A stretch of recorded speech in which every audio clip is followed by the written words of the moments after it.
Hi, in this video we are going to see how we can create a rack cluster in Unreal using the procedural code that we have written in Python. So as we can see on the screen, we have this Unreal PCG system that we have built, and it is representing a racks cluster. And in this racks cluster you can see there are different kind of palettes and there are different kind of boxes. So all this can be built very easily using Python code, which we are going to see in today's video. And you can see like there are different rows of racks, there are different palettes, and on every palette the placement of the box is always random. So we are going to create a logic for this using Unreal in Python.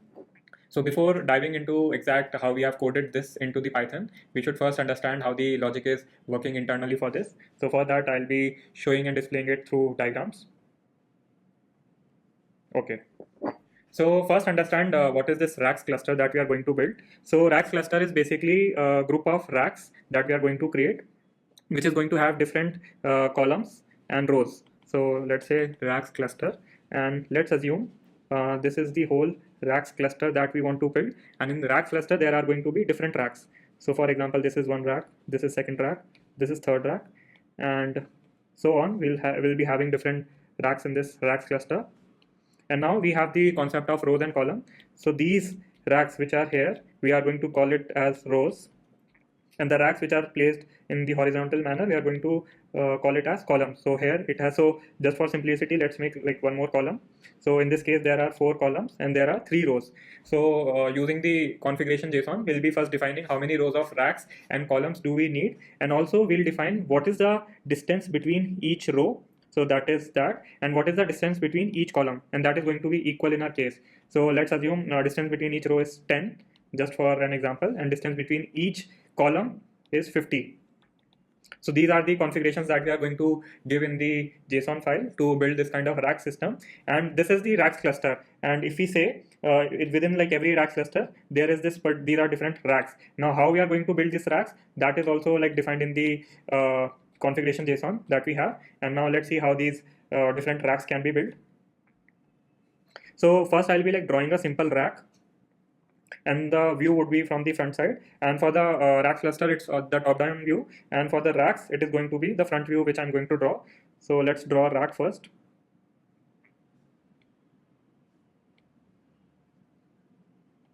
So let's say this is a rack, and on every rack we have the shelves. So it got an okay, so it's back. So let's say on every rack we have these shelves. So shelves are placed like in this manner. So it's like a 3D view, and on all, like on the shelves, like we can put different kind of palettes, and on palettes we are going to put different boxes. And this is just one rack. And if you want to see the rack cluster, we have like different racks in the form of cluster. So right now we are going to like put palettes with boxes on these racks, and we are going to see how we can create those racks. So in racks, like we'll discuss like what are the configurations which are required. So in this rack, as we can see, first of all, there are 2 rows. There are 2 rows. And there are 2 columns. So this is like very important how you want to divide the rack. So there can be like multiple configuration. There can be like 3 rows if you want to like have 3 rows. So it is going to look something like this: 3 rows, where it would have total of 6 shelves. 1, 2, 3, 4, 5, 6. So these are all the shelves on which like we can place the palettes and boxes. So this is the configuration of the rack. So what all things are there? There are columns, there are different rows, and also there are other configurations which we can see. So this is like, but this is like the general configuration, the rows and the columns that we actually require for building a rack. Now let's get inside it. Now let's say, and also, yeah, so when we have to like build this racks, we are going to require the static mesh of the frames for the trays, and we have to like put them in a strategic manner so that it can form a rack system. So for that, like what we have done, so we have currently 2 types of static meshes. One is the frame. So frame looks something like this, which are like the supporting pillars for keeping all the shelves, and then there are trays on which like we can keep the palette or different kind of boxes. So each of this frame has its own length, width, and height, and same for the tray. So how we can do that? So let's say we want to build a rack which has 3 rows and 2 columns. So how we are going to place the trays and frame here? So let's see that. So first of all, let's start with like keeping one of the frame here, and we'll then spawn a tray. So that is one. So right now we have like 1 row and 1 column, but it says 2 columns. So what we are going to do, we are going to put 1 more frame here, and we are going to spawn 1 more tray here. And since we know that it is the last row, we have like a custom logic. If it detects it is the last column, it will automatically spawn one more frame. So that is the first level that we have built, the first row of the rack system that we want to build. Now when we are like moving on to the next row, again it has to like spawn a new frame in that way, and then it will spawn a tray.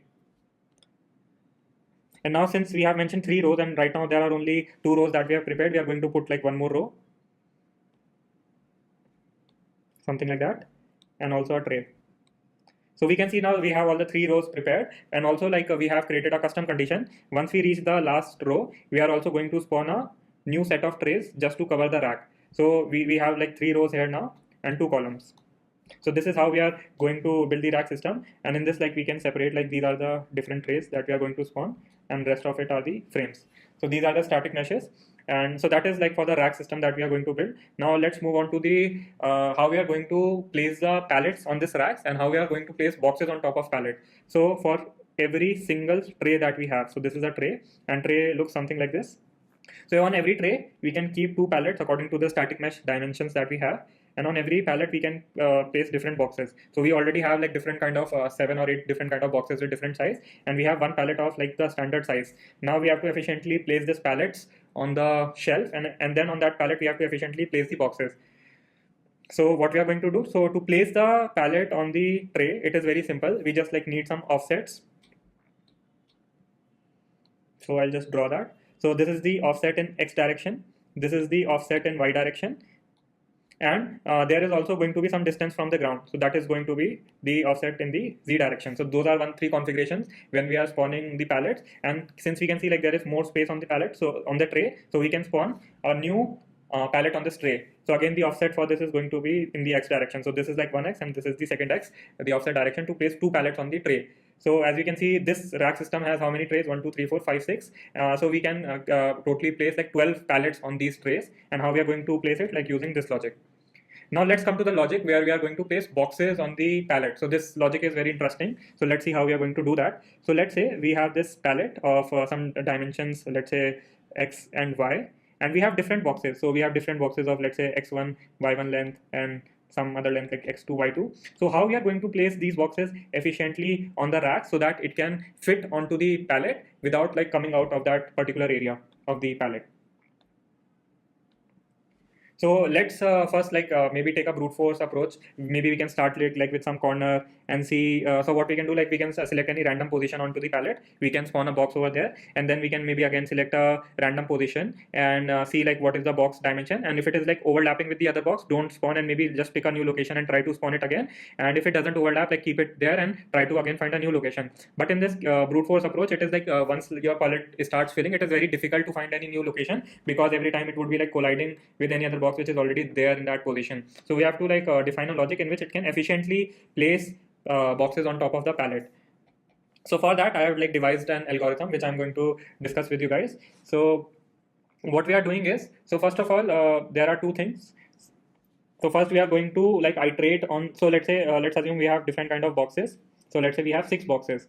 So there is like one randomization logic, which is selecting any one box from this group of 6 boxes. So randomly it will pick any one box out of this 6 boxes, and the whole pallet system we have divided into a grid. So I'll just be doing that. So let's say this is the pallet that we have divided into a grid.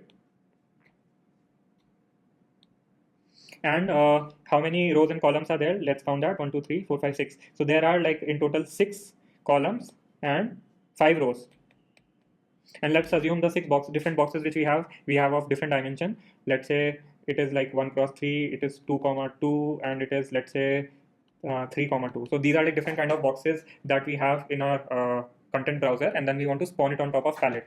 So what we are going to do is first we are going to iterate through the whole grid in form of rows and columns, and then we are going to like pick a random point. So for example, let's say the grid which we have, we are going to iterate first on the rows and then on the columns, and just let's say we are going to pick one position. Let's say this is the initial position that we have picked, and we are going to pick one random location out of it. And this is the biggest rectangle that we currently have, which is of dimension 5 cross 6, right? So in 5 cross 6, like we have initially selected one random location, and let's say that is the box 2 cross 2 that we want to first spawn, which we have picked randomly. So to place 2 cross 2, like there are different ways. We can place the box here, or let's say we can place the box here, and maybe we can, so there are like multiple different ways in which like we can place a 2x2 box here, but the logic that we have defined is, so what we are going to do, since it is 2 cross 2 in this x direction, we are saying like what is going to be the margin. So let's say if we want to spawn a 2 cross 2 on like which in the 5 rows, so there is a margin of 3. So there is again a random function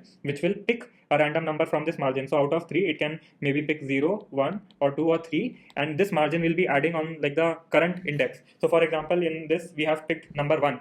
So we have like a margin of 1 which is going to be empty. So I'm just going to erase the blank space here. Okay, so let's say we have picked a margin of 1, and then we are going to spawn a box of 2 cross 2 here, and then yeah, this is the empty space. So now we have like spawned our first box in the logic. Now it is time to spawn a new box. So now we have to define what all are the areas in which a new box can be spawned. So for that, maybe I'll be using some different color. So for that, like I have written a new logic which will identify what are the different rectangles which are available in the non-visited nodes of this grid. So let's get started like drawing those rectangles. So maybe I'll remove the unused items here. Okay, so this is the first rectangle in which like we can spawn any new box. This is the second biggest rectangle in which we can spawn a new box. This is the third biggest rectangle in which we can spawn a new box. And let's try to find other big rectangles. This is the other one. So we have identified 4 different rectangles in which we can spawn new box, right? So now when we like started our first iteration, we only had one big rectangle which was like 5 cross 6, but now we have different rectangle of different dimension. So maybe let's write that down somewhere. So the first one is of 1 cross 6. So that is the first biggest rectangle. Second again is a 1 cross 6 with like a different origin point. Third one is a 1, 2, 3, 4. So that is 2 cross 4. Sorry, that is 2 cross 6, 2 cross 4. And the bigger one 4 cross 4. So now these are the different rectangles that we have available, the biggest rectangle that we have in which like we can spawn any new box. So again, according to our randomization logic, first we are going to select any of this biggest rectangle that we have extracted out from this grid. Let's say this is the 4 cross 4 one. So we are going to take out the 4 cross 4 grid, which is like a non-visited, and then we are again going to select any new boxes. So let's say this time we are picking 3 cross 2.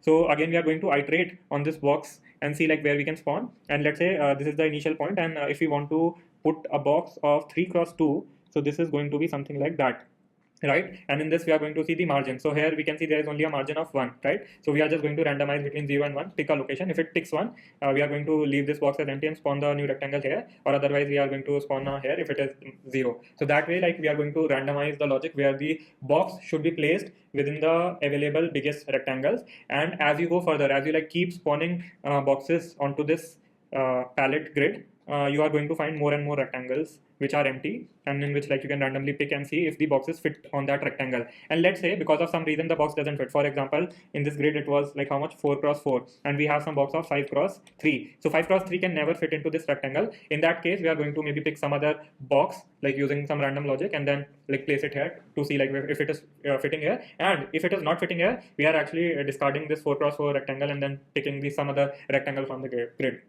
So that is how like we are placing different boxes on this grid. And now maybe let's get into the code to see how actually this logic is working. Okay, so I'll first open the Python code. So as you can see, like we have different Python scripts here. So this is spawn rack cluster, which is going to spawn different racks. Then there is spawn rack, which is just going to spawn a rack with different rows and columns. Then there is palette. So for every tray in the rack, we are going to spawn palettes on those trays, and on top of every palette we are going to spawn boxes. So that is the hierarchy that we have discussed. And as you can see, this is the JSON configuration that is given as input by the user.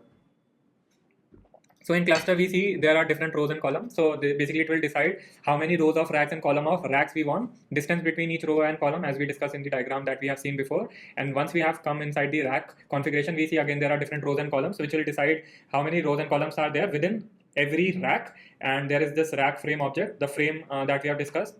So I can also show you. So this is the rack frame, like which will support our structure, and this is the rack tray on which like we can place pallets. So that is the frame object, and inside that tray we have that tray object. Then we have the palette. So this is the palette object. So I'll also show you like how our palette looks like. So this is the palette with its own dimension.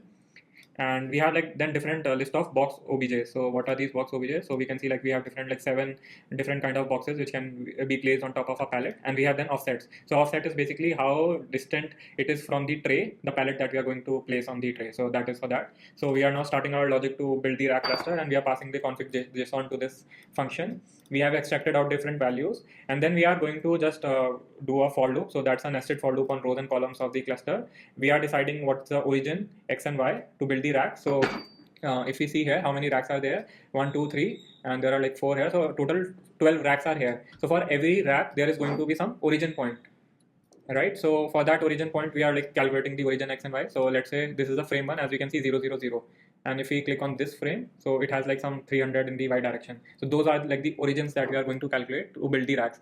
So we are doing like a double for loop here, and for every double for loop we are building a rack. So these are like 12 in this case. So this build rack function is going to be called 12 times here. Now let's go inside the build rack system. Again, we have this origin of the rack JSON configuration. We have extracted out different details that we want. So there is this small function in which like we have created a box class and with different parameters, and we are just filling out those box class with the different values and creating a list out of it, which we are going to use later. And let's go further. So that's a box list. And then what we are doing, we are iterating through each rows and columns of the rack. So let's now consider one single rack and see how it is going to be built. So let's say in this rack, how many rows and columns we see. So there are 1 2 3 rows and there are 2 columns, right? So these are the columns, these are the rows. We are going to go through each row, and we have like now started to spawn different objects. So this spawn object is nothing, it is just taking one static mesh, and we are defining the location and rotation, which are like the transforms, and then spawning it in Unreal. So first we are like spawning the rack frame. In this case, like this frame is going to be spawned first for the first row, and if we actually want to see that,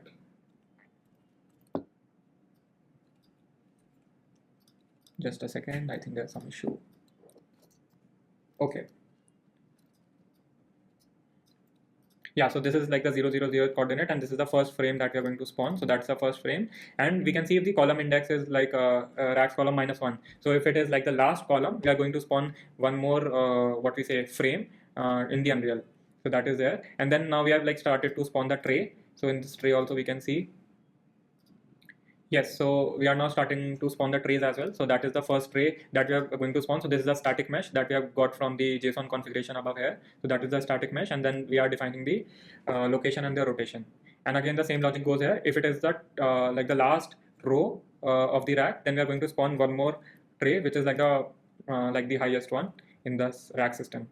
Now it's time to place pallets and the boxes on top of trays that we have spawned. So again, the logic. So for every tray, you can see there are 2 pallets. One is this and one is this. So that's a single tray, and top of that there are 2 pallets. So we are spawning 2 pallets with different origins, and also we have passed a pallet object, the static mesh of the object, and also the list of all the boxes. So let's go inside the spawn pallet function. Here we can see first we have like spawned the pallet, giving the pallet object and the location rotation, and then we are spawning the boxes.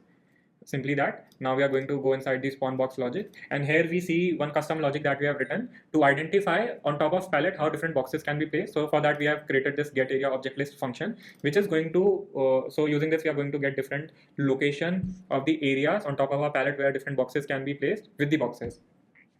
And then once we have retrieved all these areas, we are just spawning using a for loop all the boxes. So let's go inside this main logic where we are defining how randomly we can get all different boxes area on top of a pallet. So here we see we have first the total area, let's say it is 100 by 100. These are all the box list, and we have the origin from where like we have to start spawning, and this is with margin, which I'll tell you like what is this used for. We have defined a grid of the total area, let's say 100 by 100. So that's like a 2-dimensional matrix that we have defined. We have defined like maximum tries, so maximum try to like fill as much boxes as we can on the area.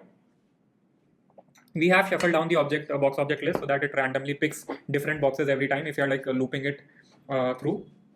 So it is on first, like the first loop is on top of a box list. It is first going to pick one box, and then we have this available grids function that we have discussed before. So that is a function you just pass a grid, and it will give you all the biggest rectangles which are available within that 2D area. So the logic we have discussed already. It's like very simple, and we are just going to extract out different biggest rectangles which are available in the non-visited nodes of the grid.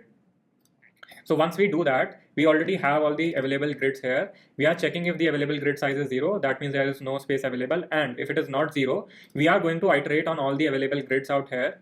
and then we are going to see if a box can be fit in that particular grid. If it is not fitting, like we have to then exit the loop, but if it is fitting, then we have to decide where to place that box inside that. So if we want some like margins, first we are going to see the difference. For example, in x direction there is like 100 grids which are available, and the pick box size is only 10. So there's a margin of 90 which is available. So we are going to pick a random number from the 90 to decide some random offset, and then use it to spawn the box, and same for the y direction.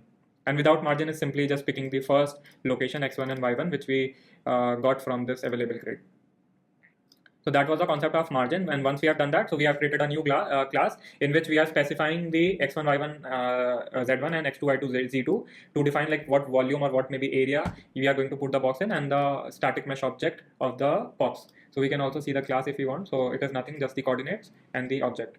So this is the pick volume list that we are actually going to create every time. And once this is done, we are going to just return the area object list. So area object list is nothing but a list of picked volumes which will define where we can keep all the boxes randomly. So once we get that area list, we are just going to spawn the boxes as we see. So yeah, this was the logic behind like how we can create like a procedural system for a racks cluster. So racks cluster will have multiple racks. Every rack will have different trays and columns and rows, and every tray can have like 2 pallets, and on top of pallet we can place different boxes with random positions. So maybe what we can do, like we can try to experiment it with different configurations just to see how efficiently it is working. So I've removed currently all the objects from the Unreal, and let's try to make something else. So let's say we want 4 rows and maybe just 1 column in the racks cluster. So there are going to be like 4 racks, and with every rack let's try to increase the rows to 5 and maybe columns to 5, and see how it is going to spawn the rack cluster with racks and boxes and everything. So I'll just go and execute Unreal Python command. It might take like some time to execute because it's like little heavy, but yeah.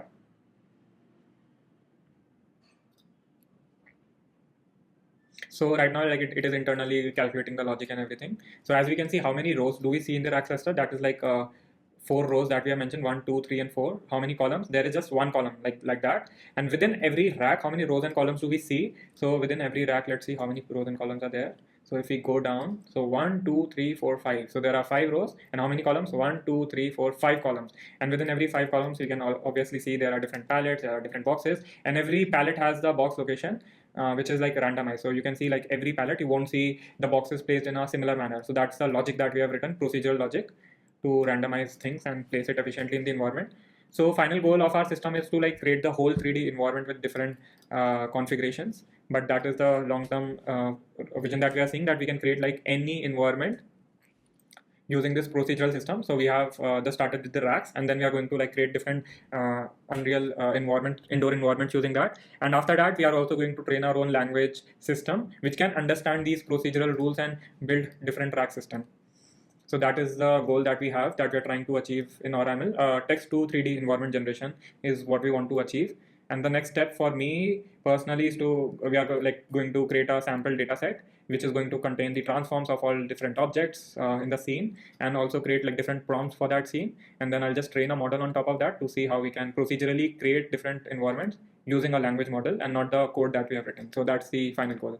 So yeah, thanks for watching our video. Stay tuned, and I'll be like keep uploading different videos of different things that we have been doing at AuraML and what we are trying to achieve. Thank you.